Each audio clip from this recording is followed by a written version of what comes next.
नमस्कार दोस्तों, मेरा नाम मेजर भरत सिंह है। और दोस्तों, अगर आप एनडीए, सीडीएस, नीट, जेई या फिर आगे फ्यूचर में और भी कुछ करने की कोशिश कर रहे हैं लेकिन आपको कोई सही गाइडेंस नहीं मिल रही है, या फिर एक कंसर्न पेरेंट हैं आप जिसके बच्चे तो बड़े हो गए हैं लेकिन आपको उनको सही गाइड करने में बहुत प्रॉब्लम आ रही है, तो ये वीडियो आपके लिए है।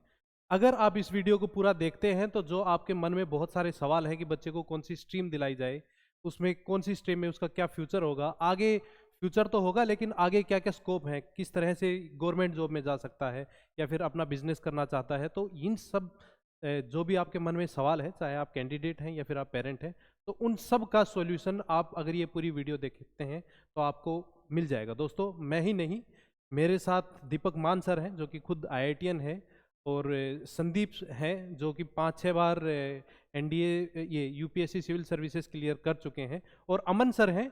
अमन सर का इसमें बहुत बड़ा रोल होता है क्योंकि ये हमारे जितने भी टीचर्स हैं उन सब के ट्रेनिंग के हेड हैं। तो ये आप ये मान लीजिए कि जितना भी इंफ्रास्ट्रक्चर चल रहा है और हम जो इनिशिएटिव लेके आए हैं उसकी बैकबोन है ये। तो दोस्तों, हम आपको अगले 10-12 मिनट की इस वीडियो में बहुत कुछ बताने वाले हैं, तो स्टे ट्यून्ड। सबसे पहले मैं आपको बताता हूं एनडीए और सीडीएस के बारे में। तो दोस्तों, फोटोन फाउंडेशन और डाला एजुकेशन ग्रुप ये बैचेस शुरू करने जा रहे हैं। जो एनडीए रिटन एग्जामिनेशन का बैच है वो 1 मई को शुरू हो जाएगा, और ये शुरू होगा रोहतक में शिला बाईपास के पास, जो हमारा फोटोन फाउंडेशन का जो सेंटर है वहाँ पे ये शुरू होगा। दोस्तों, इसमें आपको live classes, video lectures, test series, best of the faculties, और फैकल्टी भी वो गारंटी हम लेते हैं कि जो नीट जेई को पढ़ाते हैं वही फैकल्टी आपको एनडीए वालों को पढ़ाएंगी। तो दोस्तों, इस बात का आपको इल्म होना चाहिए कि अगर आप डाला एजुकेशन ग्रुप या फोटोन फाउंडेशन से जुड़ते हैं तो आपको फिर क्वालिटी ऑफ एजुकेशन या फिर क्वालिटी ऑफ प्रिपरेशन की चिंता करने की बात नहीं है। मैं आगे बढ़ने से पहले मैं आपको 2-3 चीज़ें और बताना चाहता हूँ कि दोस्तों, हम डेफिनेटली हम फीस चार्ज करते हैं क्योंकि हमें भी इलेक्ट्रिसिटी, इंफ्रास्ट्रक्चर, टीचर्स को पे करना होता है, लेकिन हमारा जो फीस स्ट्रक्चर है वो बाकी एनवायरनमेंट में जो भी इंस्टीट्यूट्स हैं या फिर जो जो भी अपना अपना इस वेंचर में काम करते हैं उन सब से एज कम्पेयर्ड हमारा कम कम होता है, क्योंकि हमें भी डेफिनेटली हमारे भी एक्सपेंसेस हैं। तो इस बात का आपको मैं पहले ही आश्वासन देना चाहता हूँ और गारंटी देना चाहता हूँ कि एज कम्पेयर टू अदर्स हम लोग बहुत रिजनेबल प्राइस में पढ़ाते हैं। दूसरी बात ये है, मेनली अब मैं आपको गाइड करता हूँ एनडीए के लिए, कि अगर जो सितंबर में जो एग्ज़ाम होगा एनडीए एंड सीडीएस 2025 के लिए, अगर उसके लिए आप रिटन एग्जाम की तैयारी करना चाहते हैं तो 1 मई को हमारा बैच शुरू होने वाला है। फ़ोन नंबर यहाँ पे लिखा हुआ है, आप इनमें से कॉल कर सकते हैं। दोस्तों, 2 इंपॉर्टेंट चीज़ें हैं अगर फोटोन फाउंडेशन और डाला एजुकेशन ग्रुप का जो ये कलेक्टिव और कंबाइंड एफर्ट है, अगर आप उसका हिस्सा बनते हैं तो, और अगर आप रिटन एग्जामिनेशन एनडी और सीडीएस की रिटन एग्जामिनेशन की कोचिंग लेते हैं, तो सबसे पहले जो हमने क्वालिटी ऑफ एजुकेशन की बात की वो तो है ही। इसके अलावा दोस्तों, अगर आप हमसे जुड़ के और अपना रिटन एग्जामिनेशन क्वालिफाई करते हैं तो आपको एसएसबी गाइडेंस डाला education group absolutely free of cost देगा। उसकी जो फैकल्टी है और वो भी बेस्ट है, वो एक दिन किसी और दिन मैं अपनी वीडियो बना के और आपको पूरा इंफ्रास्ट्रक्चर भी दिखाऊंगा, क्योंकि रोहतक में ही डाला एजुकेशन ग्रुप का डाला एसएसबी सेंटर भी है, जिसमें आउटडोर जीटीओ ग्राउंड और बाकी जो भी इंफ्रास्ट्रक्चर चाहिए वो एकदम वेल एस्टेब्लिश्ड है। तो आप हमसे जुड़िए, और अगर कोई भी कैंडिडेट जो एस्पायर करता है कि भारतीय सेनाओं में, आर्मी, एयरफोर्स, नेवी में जाना है, या फिर कोई पेरेंट जो है जो बच्चे को गाइड करना चाहता है और उसका फ्यूचर में उसको देखना चाहता है कि वो इंडियन आर्म फोर्सेस को ज्वाइन करे, तो डाला एजुकेशन ग्रुप और फोटोन फाउंडेशन का जो कलेक्टिव एफर्ट है आप उसके साथ जुड़िए और अपने सपने को साकार करिए। नीट, जेई और बाकी जो जो अदर एस्पेक्ट ऑफ एग्जाम्स हैं उनके ऊपर ज़्यादा तवज्जो से बात करने के लिए मैं एक बार अमन सर को आमंत्रित करता हूँ। वो आपको फिर जो जो कि डाला एजुकेशन ग्रुप और फोटोन फाउंडेशन ने एक साथ आके इस मार्केट में क्या बदलाव लाया है, हम यूनिक क्यों हैं, हम ऐसा क्या दे रहे हैं आपको कि जो हमें बाकी सबसे एकदम यूनिक बनाता है, तो उसी पे बात करने के लिए अमन सर हैं, जो कि जितने भी ट्रेनिंग टीम है उसके हेड भी हैं। तो over to Aman sir. Thank you.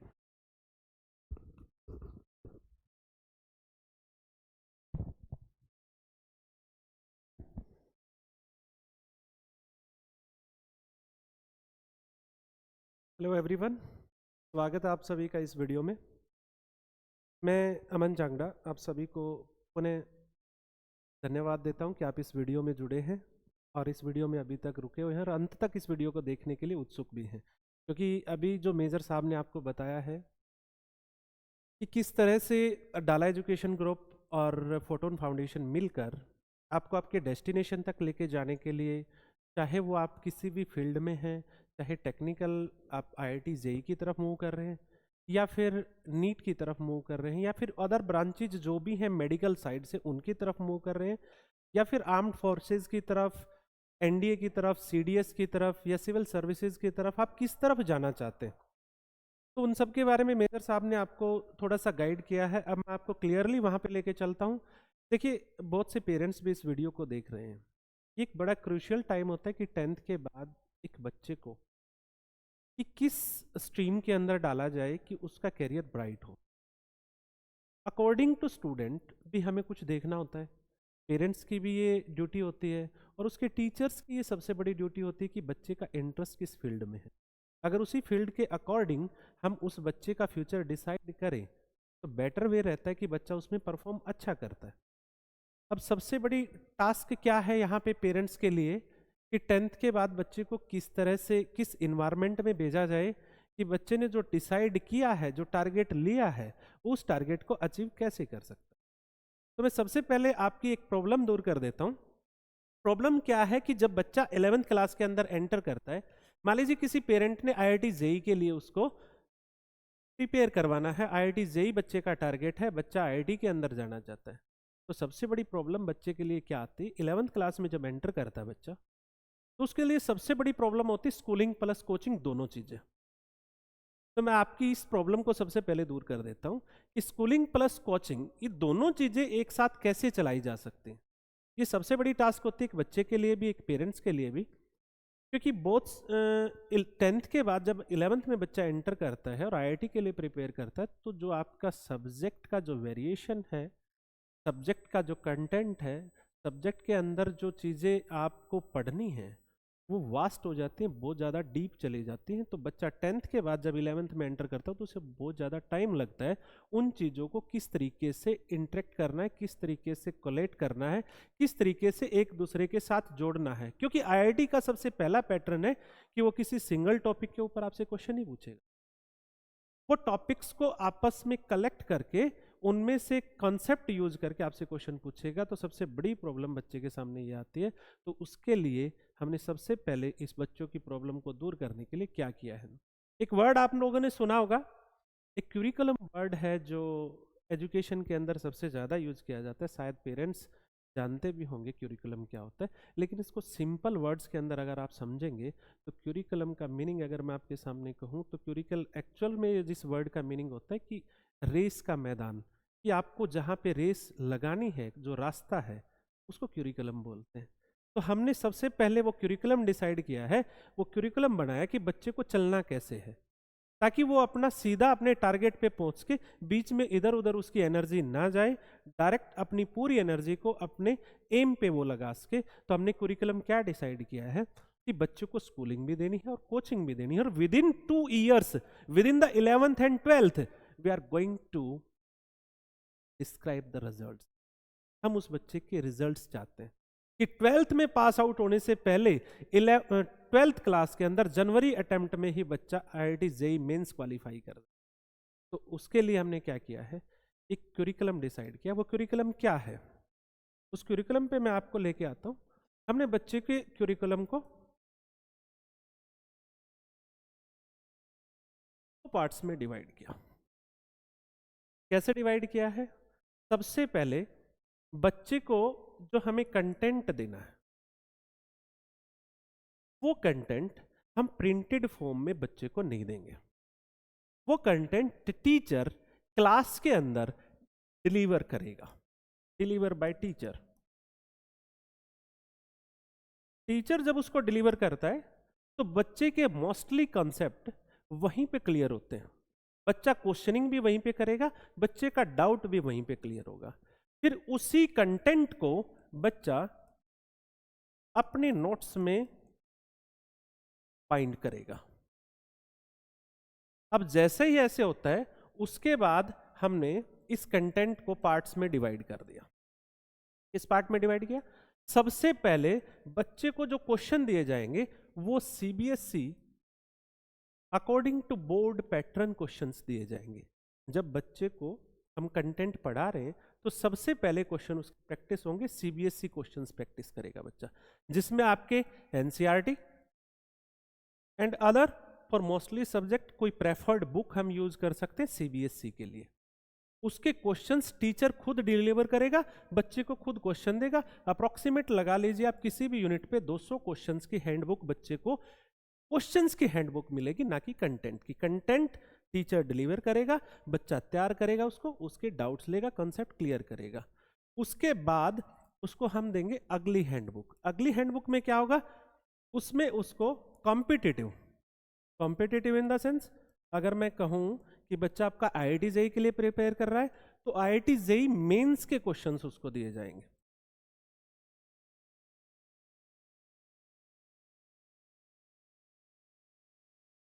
जिसके अंदर पहले तो मेंस के क्वेश्चंस हमारे अकॉर्डिंग होंगे, उसके बाद उसके अंदर पीवाईज के यूज होंगे। उसके बाद अगर बच्चा एडवांस के लिए प्रिपेयर करता है, मान लीजिए नीट के लिए प्रिपेयर करता है, तो नीट में भी पहले नीट के क्वेश्चन आएंगे जो टीचर्स ने खुद तैयार किए हैं वो क्वेश्चंस किसी भी टॉपिक पे। उसके बाद उसके पीवाई क्यूज, और उसके बाद अगर बच्चा आईआईटी जेईई मेंस का है तो उसके बाद क्वेश्चंस आते हैं एडवांस के। अब किसी भी टॉपिक को अगर इस तरीके से टीचर बच्चे को पढ़ाता है, कंटेंट देता है, कंटेंट को डिस्क्राइब करता है, कॉन्सेप्ट क्लियर करता है बच्चे का, और कॉन्सेप्ट को इंटरलिंक करता है। एक चैप्टर होने के बाद दूसरा चैप्टर उसी पे उठाया जाएगा जो उसके साथ इंटरलिंक है। अब अगली बात क्या आती है, एक चैप्टर में ऐसा हो गया, अगर अगला चैप्टर जाता है किसी और यूनिट का जाता है तो कंपाइल क्वेश्चन स्टार्ट हो जाते हैं। तो एक नया टास्क आ जाता है जो सेकंड मैंने आपको बताया था, द कंपाइल टास्क। फिर बच्चा इस टास्क को पूरा करता है। अगर कोई बच्चा इस टास्क को पूरा कर जाता है तो ये समझ लीजिए कि बच्चे का mind according to IIT JEE चल रहा है। अब कोई भी यूनिट आप किसी भी सब्जेक्ट का मैं यहाँ जिक्र नहीं करूंगा, किसी भी सब्जेक्ट के अंदर इंटरलिंक चैप्टर्स होते हैं और उन इंटरलिंक चैप्टर्स के कॉन्सेप्ट भी इंटरलिंक होते हैं। उन कॉन्सेप्ट को इंटरलिंक करके जो हमारी एनटीए है या फिर यूपीएससी वो क्वेश्चन तैयार करती है, और वो क्वेश्चन तैयार बच्चा जब भी समझ पाता है जब उसका कंटेंट और कंसेप्ट इंटरलिंक होता है, कंपाइल होता है। तो ये सबसे बड़ी टास्क होती है बच्चों की। अब एक डाउट पेरेंट्स के माइंड में हमेशा रहता है कि क्या मेरा बच्चा ये चीज कर पाएगा। कोई भी स्टूडेंट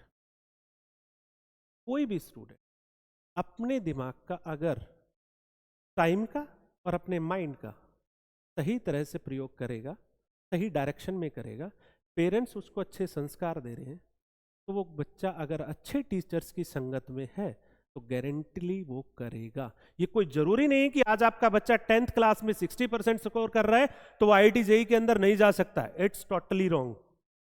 बच्चा आपका बिल्कुल कर सकता है। आज उसका माइंड किसी और डायरेक्शन में काम कर रहा है, आप उसको थोड़ा सा डायरेक्शन चेंज कर दीजिए, अच्छे टीचर्स की संगत में भेज दीजिए, अच्छे इन्वायरमेंट में भेज दीजिए, गारंटेड वो बच्चा करेगा। अगर उसका फोर्स जो माइंड का है वो सही डायरेक्शन में चले तो गारंटेड वो बच्चा करेगा। अब इसके बाद दूसरा क्वेश्चन आता है कि सर ये चीज तो ठीक है, आपने बताई है कि बच्चे को ऐसे आप लोग पढ़ाएंगे, हम बच्चे को किस डायरेक्शन में भेजें, आईआईटी जेईई में भेजें, नीट में भेजें? इसमें से कुछ पार्ट तो डिपेंड करता है बच्चे के ऊपर, कुछ पार्ट डिपेंड करता है उसके जो प्रीवियस टीचर्स जो रहे हैं उन टीचर्स ने उसको क्या डायरेक्शन दी है, और कुछ पेरेंट्स के ऊपर भी डिसाइड करता है कि पेरेंट्स अपने बच्चे को क्या देखना चाहते हैं, उन्होंने अपने बच्चे को कितना पढ़ा है। जरूरी होता है कि हर पेरेंट्स और टीचर पढ़ाने से पहले अपने बच्चे को पढ़ते हैं, तो आपको भी पढ़ना बहुत जरूरी है। अपने बच्चे को पढ़ लीजिए कि आपका बच्चा है क्या, उसी के अकॉर्डिंग आपको चलना पड़ेगा। तो क्या है, अगर मैं आईआईटी जेईई की बात करूं तो मैं आपको ऑप्शंस बताता हूं। यहां पे टेक्निकल पार्ट यानी नॉन मेड अगर आप बच्चे को दिलाते हैं 11th क्लास में तो उसके लिए क्या ऑप्शंस है, कहाँ बच्चा जा सकता है। सबसे पहले तो मेजर साहब ने जो बताया था मैं उसी पे चला जाता हूं। सबसे पहली चीज है आप एनडीए, सीडीएस, नेवी, एयरफोर्स, इसके अंदर भी ग्रुप आगे हो जाएंगे। एयरफोर्स के अंदर X and Y group, technical group and non technical group, ऐसे ही नेवी के अंदर हो जाएगा, एनडीए के अंदर, सीडीएस के अंदर। तो पहला ऑप्शन बनता है कि 12th के बाद बच्चा इन 3 पार्ट्स में जा सकता है। तीनों के लिए आपको टेस्ट रहेगा। टेस्ट क्वालिफाई करने के लिए आपको फिर से वही चीज है कि प्रिपरेशन टेस्ट के अकॉर्डिंग करनी पड़ेगी। प्रिपरेशन टेस्ट के अकॉर्डिंग करने के लिए आपका तरीका बेस्ट होना चाहिए, जो टेस्ट के लिए मैं अभी बता के आया था आपको, उस तरीके से करेंगे तो करेंगे। सेकेंड थिंग, अगर मैं IIT JEE की तरफ मूव करूं तो बच्चा क्या कर सकता है? IIT JEE के लिए सबसे पहला एग्जाम जो होता है वो होता है IIT JEE mains. Mains exam जो होता है वो ईयर में 2 बार कंडक्ट किया जाता है। अगर आप 12th के स्टूडेंट हैं तो आप एक बार जनवरी में उसको दे सकते हैं और एक बार अप्रैल में उसको दे सकते हैं। अब जनवरी और अप्रैल के अंदर मैं आपको पहले भी जिक्र कर रहा था, हम बच्चे को इस तरीके से तैयार करते हैं कि 12th क्लास का स्टूडेंट जनवरी अटेम्प्ट में ही अपना काम करके जाए, ताकि उसको एडवांस के लिए प्रॉपर टाइम मिले। अभी मैं उसको डिस्कस कर लेता हूँ, जनवरी और अप्रैल अटेम्प्ट। अब JEE मेंस में क्या है, NDA में भी क्या है कि आपका जो सिलेबस है वो सेम है, वही 11th 12th का फिजिक्स, केमिस्ट्री एंड मैथ्स। अब फिजिक्स, केमिस्ट्री, मैथ यहां भी आ रहा है, यहां पे आपको टोटल क्वेश्चंस मिल रहे हैं 75, जिसमें से 25 physics, 25 chemistry and 25 maths. But NDA के अंदर ऐसा नहीं है, वहां पे मैथ्स का अलग एग्जाम है, दूसरा एग्जाम GAT का है, जनरल एबिलिटी टेस्ट होता है, जिसके अंदर आपकी फिजिक्स, केमिस्ट्री, बायो, साथ ही आपकी GS जिसमें हिस्ट्री, ज्योग्राफी भी ऐड हो जाएंगी, तो जनरल स्टडीज भी उसके अंदर ऐड हो जाता है। बट यहाँ पे अगर मान लीजिए मैथ के भी 25 क्वेश्चन यहाँ है, 4 मार्क का एक क्वेश्चन, यहाँ पे मैथ के 120 क्वेश्चन होते हैं, 2.5 मार्क का एक क्वेश्चन। तो इनमें डिफरेंस क्या है? वही डिफरेंस डिसाइड करेगा कि बच्चे को कितनी मेहनत करनी चाहिए। क्या आपका बच्चा उतनी मेहनत कर रहा है तो वो कर पाएगा।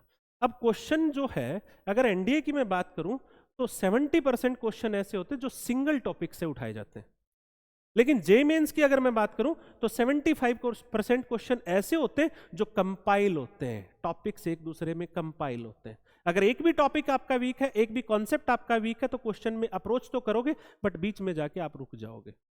यहाँ पे 75% क्वेश्चन आपको ऐसे मिलेंगे, सिंगल टॉपिक पे होंगे, आप उस टॉपिक अगर वो आपका क्लियर है तो आप क्वेश्चन कर जाते हो। तो ये डिफरेंस है, यानी अगर आपका बच्चा उस टाइप पे सोच पा रहा है कि मुझे कंपाइल कैसे करना है, चीजों को इंटरलिंक कैसे करना है, तो बच्चा IIT JEE मेंस में परफॉर्म करेगा। अब यहां से हम पार्ट तो और भी बना सकते हैं।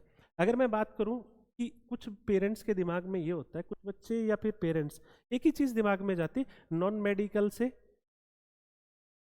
बीटेक, सिर्फ एक ही चीज दिमाग में रहती है कि सर बीटेक करेगा। बीटेक, आप बीटेक मत देखिए, आप इसको देखोगे तो 77 कोर्सेज आपको नजर आएंगे। वो क्या है? यहां से आप कर सकते हैं बैचलर इन इंजीनियरिंग और bachelor in technology and bachelor in architect. यहां से 3 टाइप के क्वेश्चन है। अकेले बैचलर इन इंजीनियरिंग के अंदर 73 ब्रांचेज हैं, जिसके अंदर आपने सुना भी होगा, जैसे अभी CS है, कंप्यूटर साइंस है, डेटा साइंस है, आर्टिफिशियल इंटेलिजेंस है, और भी केमिकल साइंस है, जो टॉप क्लास कोर्सेज है। तो ऐसे 73 कोर्सेज हैं, 73 ब्रांचेज हैं इसकी, जिसके थ्रू आप बैचलर इन इंजीनियरिंग कर सकते हैं। तो वहां भी आपको अपने बच्चे को देखना पड़ेगा कि किस ब्रांच के अंदर डालना है उसको, किस चीज की उसको इंटरेस्ट है, उसके अकॉर्डिंग उसको पकड़ना पड़ेगा। बीटेक में 4 ही ब्रांचेज हमारी, बी आर्क में हमारी 1 से 2 ब्रांच आती है आर्किटेक्चर। तो आप उसके अकॉर्डिंग, आप ये मत देखिए कि IIT JEE means only BTech, that not only BTech. ये बीटेक नहीं है सिर्फ, इसके अंदर आपकी टोटल ये ब्रांच देखिए कितनी ब्रांच है, कितने तरह का इंजीनियर वो बन सकता है, और हर की वैल्यू डिफरेंट है। और यहां जाने के लिए आपको सबसे पहले करना पड़ेगा JEE मेंस। अगर हम JEE मेंस करते हैं तो हमारे इंडिया के टॉप मोस्ट इंस्टीट्यूट की बात करूं, जहां से करने के बाद बच्चे की वैल्यू ऐसी हो जाएगी कि आपके पेरेंट्स की वैल्यू भी, अगर आप उसके पेरेंट्स हैं, अगर आपका बच्चा यहाँ पढ़ता है तो आपकी पेरेंट्स की वैल्यू भी 10 टाइम्स ज़्यादा हो जाती है जहाँ आपका बच्चा पढ़ता है उसकी। उसके बाद वो बच्चा जब उस इंस्टीट्यूट से निकलता है तो वो इंडिया के उन लोगों में गिना जाता है जो इंडिया को आगे बढ़ाते हैं, उन लोगों में उसका नाम आता है। उन लोगों में भी नाम आता है जो इस वर्ल्ड को आगे बढ़ाते हैं, फॉरेन कंट्रीज के अंदर जाके भी वो अपने इंडिया का नाम रोशन करते हैं। तो इंस्टीट्यूट में अगर मैं बात करूं, अगर आप JEE मेंस से जाते हैं, JEE मेंस में जो टॉप क्लास स्टूडेंट्स हैं वो बच्चे एडमिशन लेते हैं NIT. NIT means national institute of technology, जो इंडिया के अंदर जो मेनली एनआईटीज हैं वो 24 है, इसके अलावा और भी एनआईटीज हैं एंड ट्रिपल आईआईटीज। अब जो बच्चा मेंस क्वालिफाई करता है, क्वालिफाई करने की जो रेंज होती है वो डिपेंड करती है स्ट्रेंथ कि कितनी स्ट्रेंथ, कितनी सीटें हमारे कॉलेजेस के पास हैं। इंडिया के टॉप मोस्ट कॉलेज जो हैं गवर्नमेंट के, उनमें कितनी सीटें हैं, तो उस सीटों का परसेंटेज निकाल के तब क्वालिफाई करवाया जाता। मान लीजिए इस साल बच्चों को क्वालिफाई करवाया गया, मान लीजिए 18 लाख स्टूडेंट्स ने एग्जाम दिया, तो 2.5 लाख स्टूडेंट्स को क्वालिफाई करवाया गया। क्वालिफाई करने के बाद वो बच्चा अगले पेपर में बैठ सकता है, जिसको कहेंगे हम एडवांस, IIT JEE एडवांस। अब ये एडवांस जो एग्जाम होता है, ये इन सभी एग्जाम्स का फिर से बाप आ गया।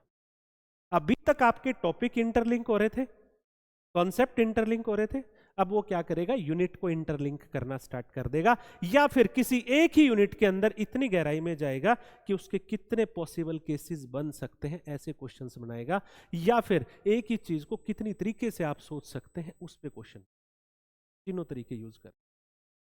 तो एडवांस का एग्जाम देने के लिए बच्चे को बहुत ज्यादा मेहनत करनी पड़ेगी, हर तरीके को समझना पड़ेगा, ऐसा नहीं कि कर नहीं सकता बच्चा। अगर स्ट्रेटेजी जो मैंने आपको बताई है स्टार्टिंग से उस स्ट्रेटेजी पे चलेगा तो गारंटेड करेगा। अब करेगा तो एडवांस में अगर बच्चा क्वालिफाई कर जाता है तो उतने ही बच्चे क्वालिफाई करेंगे एडवांस को जितनी इंडिया के अंदर IITs के अंदर सीट्स हैं। जितनी हमारी IIT है उनके अंदर जो सीट्स है इंडियन इंस्टीट्यूट ऑफ टेक्नोलॉजीज, उतने ही बच्चे क्वालिफाई करेंगे IIT एडवांस को, और रैंक के हिसाब से उनको यहाँ पे ब्रांचेज मिलेंगी। जब फॉर्म फिल करोगे तो आपसे ऑप्शन मांगा जाएगा कि आप BE करना चाहते हैं, BTech करना चाहते हैं, B Arc। अगर आप BE में करते हैं तो BE के ही वैल्यू सबसे ज्यादा है आज के दिन, तो BE के अंदर किस ब्रांच की वैल्यू ज्यादा है उसी पे रैंक जाएगा आपका। जितना रैंक अच्छा होगा उतनी अच्छी ब्रांच आपको मिलेगी, उतनी अच्छी IIT अच्छी आपको मिलेगी। ठीक है, तो IIT के अंदर अब जो बच्चे रह गए, जिन्होंने मेंस तो किया बट एडवांस नहीं हुआ, वो बच्चे NIT में जा सकते हैं, या एडवांस करने वाला भी NIT के अंदर एडमिशन ले सकता है on the basis of JEE mains result. तो अब यहाँ पे अगर मैं बात करूं तो यहाँ पे हर बार स्कोर वेरी करता है कि कितने स्कोर पे हमें सर NIT मिल जाएगी, वो हर साल का वेरी करता है, वो आप लोगों को पता भी होगा। जो स्टूडेंट्स करते हैं तो उनको हम बार बार बताएं भी गए, जनरली जब उनकी क्लासेज होंगी तो यहाँ तक करेंगे तो आपको NIT मिल जाएगी। नॉर्मली अगर हम देखते हैं तो अबव 97 परसेंटाइल आप NIT के अंदर किसी ब्रांच को सिक्योर कर ही लेते हैं। ठीक है, तो ये मेनली हमारी सीट्स हैं जो मैंने आपको बताई हैं। IIT JEE के अंदर आप कैसे जा सकते हो, किस तरह से आपको प्रिपेयर करना पड़ेगा, किस तरह से पढ़ना पड़ेगा, और इसके लास्ट में सबसे मेन चीज आती है हमारी, जब हमने पढ़ा दिया, बच्चे को क्यूरिकुलम डिसाइड कर दिया कि हम बच्चे को ऐसे पढ़ाएंगे और बच्चा ऐसे पढ़ेगा और ऐसे क्वेश्चन सॉल्व करेगा, उसके बाद अगला टास्क आता है हमारा टेस्ट सीरीज। ये डिसाइड करता है कि आपने प्रैक्टिस कैसे की है। अब हम टेस्ट सीरीज को, फोटोन फाउंडेशन में हम टेस्ट सीरीज को कैसे डिवाइड करते हैं। सबसे पहली टेस्ट सीरीज रखते हैं हम, जिसको हम PT बोलते हैं, पीरियोडिक टेस्ट। तो किसी चैप्टर पे, हर चैप्टर पे के बाद आपसे लिया जाएगा, ये अकॉर्डिंग टू CBSE होता है। रिटन टेस्ट किस तरह से लिखना आपने CBSE के अंदर, वो टेस्ट हर चैप्टर पे आपका लिया जाएगा। उसके बाद दूसरा टेस्ट लिया जाएगा आपका, जो यूनिट के बेसिस पे होता है, हर यूनिट के बाद लिया जाएगा, इसको हम बोलते हैं माइनर टेस्ट। हर यूनिट के बाद आपका माइनर टेस्ट होगा जो प्योरली कॉम्पिटिटिव बेस होगा। कॉम्पिटिटिव इन द सेंस, अगर आप किस टेस्ट के लिए प्रिपेयर कर रहे हो, IIT JEE के तो उसके अकॉर्डिंग लिया जाएगा उतने ही क्वेश्चंस का, नीट के लिए तो उसी के अकॉर्डिंग लिया जाएगा। उसके बाद हम थर्ड लेंगे मेजर टेस्ट। अब मेजर टेस्ट क्या है, मेजर टेस्ट आपका लिया जाएगा हर ब्रांच के बाद। जब हमारी ब्रांच कंप्लीट हो जाएगी, जैसे मैं अगर मैथमेटिक्स की बात करूं तो अलजेब्रा के बाद एक बेसिक ऑफ मैथ के बाद, फिर एक अलजेब्रा के बाद, फिर एक कैलकुलस के बाद, कैलकुलस में 2 पार्ट करेंगे, डिफरेंशियल कैलकुलस का अलग और इंटीग्रल कैलकुलस का अलग। उसके बाद किस पे लेंगे हम, ज्योमेट्री पे। तो मेजर टेस्ट लेंगे। मेजर टेस्ट के बाद फोर्थ आता है हमारा मॉक टेस्ट। तो 4 टेस्ट सीरीज हमारी चलेंगी। अब ये मॉक टेस्ट क्या है, ये टू द एग्जाम, एग्जाम के टाइम पे आपसे लेंगे मिनिमम 50 मॉक टेस्ट आपके रखे जाते हैं, वो अकॉर्डिंग टू एग्जाम होता है। नीट के लिए हम 100+ भी चले जाते हैं, नीट के लिए अगर हम देखें तो 100+ भी जाना पड़ता है हमें, क्योंकि वहां पे क्वेश्चंस की वैरायटी ज्यादा होती है, नंबर ऑफ क्वेश्चंस ज्यादा होते हैं। तो नंबर ऑफ क्वेश्चंस जब ज्यादा होते हैं तो आपको जरूरी होता है कि डिफरेंट डिफरेंट टाइप के क्वेश्चंस के लिए टेस्ट देना पड़ेगा, क्योंकि वहां पे जो वेटेज है, मैं ज़्यादा नीट के बारे में बात नहीं करूंगा क्योंकि नीट के बारे में अभी आपको आंसर बताएंगे। मैं IIT-JEE पे वापस आ जाता हूँ। तो मॉक टेस्ट होंगे आपके, इसके बाद ही बच्चा एग्जाम में बैठेगा। अब समझिए आप, जिस बच्चे ने स्टार्टिंग से अपना कॉन्सेप्ट बिल्ड किया, स्टार्टिंग से बच्चा पहले से ही टेस्ट देता आ रहा है, बच्चे ने नोट्स खुद तैयार किए कंटेंट के, क्वेश्चंस उसको टीचर्स ने वो निकाल के दिए हैं जो टीचर्स ने अपनी पूरी जर्नी के अंदर क्वेश्चंस पढ़े थे या कहीं पढ़ाए थे, वो सब इकट्ठा करके रखे, वो बच्चे को दे रहा है।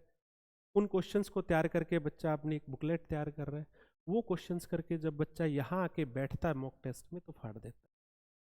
अगर आप भी चाहते हो इसी तरीके से बच्चा प्रिपेयर करे तो आप भी डाला education group and photon foundation के इस इनिशिएटिव को ज्वाइन कर सकते हो, जिसके बैचेज भी स्टार्ट हो चुके हैं। अगर आप बैचेज को देखना चाहते हैं कि बैचेज क्या है तो वो आपको नेक्स्ट वीडियो में या वेबसाइट पे आपको मिल जाएंगे।